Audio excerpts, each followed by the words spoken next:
in the run-up, you talked about Walmart and also Apple, and I use those and the Gap, and I use those as examples. However, Walmart is a bit different. It's in the consumer staple space. There's a lot of pass-through and pricing that Walmart can have. So there's a big distinction between consumer discretionary companies who are producing their goods outside of U.S. soil.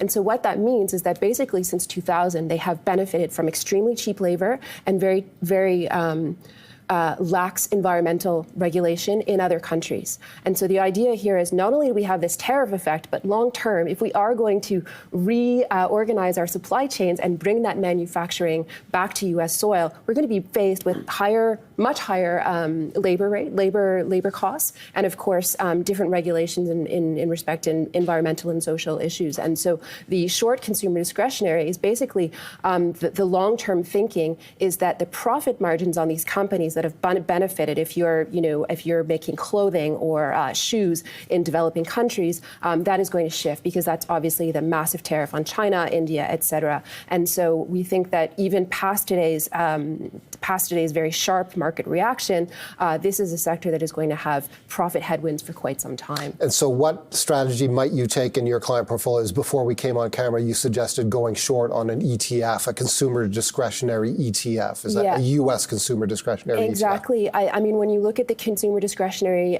universe, almost all of these companies have very global supply chains in countries that have been hit by tariffs. And so I don't think we necessarily need to discriminate here. It's really just a basket approach. I mean, the flagship company that always comes up is Apple because they tried to reorient their supply chains in the past 3 or 4 years away from China, and it didn't work, right? They moved to India, and now we have a tariff slapped on there. So it's very, very clear that U.S. policy is about bringing manufacturing back to U.S. soil. And so the way we see it is there really isn't any loopholes for these companies that are currently have benefited in the past from cheaper labor elsewhere. What about the Canadian stock market and sectors within Canada?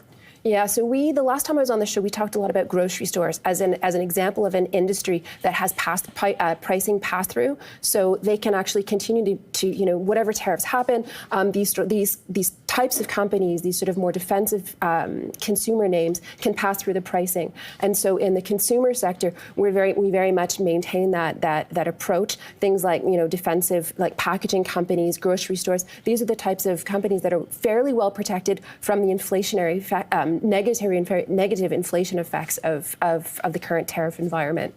And we see that in the stock market today. Are investors around the world correct to be worried about a global economic slowdown arising from a trade war? Yeah, so of course we all know the maxim, right? Never short the U.S. consumer. Well, this is one period of time, and I think that is probably that advice should be rethought. I do think that the U.S. consumer is going to suffer, as we see. I think the statistic is 70 to 80% of goods that are sold in Walmart come from China, and so it's very, very difficult to see how the sort of median consumer in the U.S. is going to do well in this environment. And of course, we always know that when there's a problem with the U.S. consumer, because it is such a major driver of global growth, that other trading nations or less trading nations today do suffer as well. And so I do think this is both a globally recessionary environment. And of course, the main thing for markets is that we really haven't taken away the uncertainty that we've been living in since January 6th, because there's so many loopholes. It's a complex process. You heard Basant talk about taking some things off if you cooperate. So we really don't know what the tariff environment is going to be 60, 90, 120 days out. And so I think the uncertainty factor is still very much alive and well. That's Lenka Martinek.